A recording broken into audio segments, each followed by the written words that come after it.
Have you ever wondered why some gears are almost silent and others scream like they're in pain? That's the difference between normal gears and helical gears. And today I'm going to show you exactly why engineers pick one over the other. Normal gears, we call them spur gears, have straight teeth. Helical gears have teeth cut at an angle.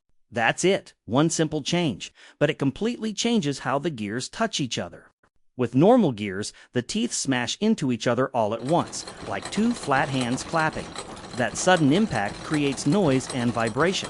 With helical gears, the teeth start touching at one corner and then gradually slide across the whole face. It's smooth, continuous contact, almost like a wave rolling across the tooth. That's why helical gears are so much quieter. Because of that smooth contact, helical gears give you three big advantages. They're much quieter, they can handle more power and torque, they can spin faster without falling apart. Plus, special helical gears can even connect shafts that aren't parallel, something normal gears simply can't do. So if quiet operation, higher strength, or higher speed matters, helical gears usually win.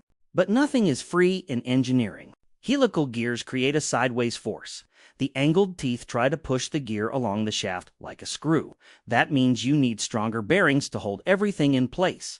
They also create a little bit of sliding friction, so they're very slightly less efficient than normal gears. And they're harder and more expensive to make. That's why you still see normal gears in a lot of places, especially where cost, simplicity, or the ability to slide gears in and out matters, like reverse gear in a manual transmission.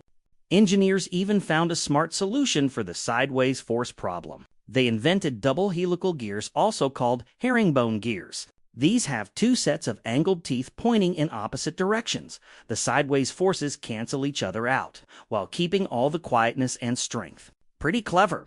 So next time you hear a noisy gearbox, you'll know those are probably normal gears. And when everything is smooth and quiet, you're listening to helical gears doing their job. If you found this useful, hit like and subscribe. I'll see you in the next one.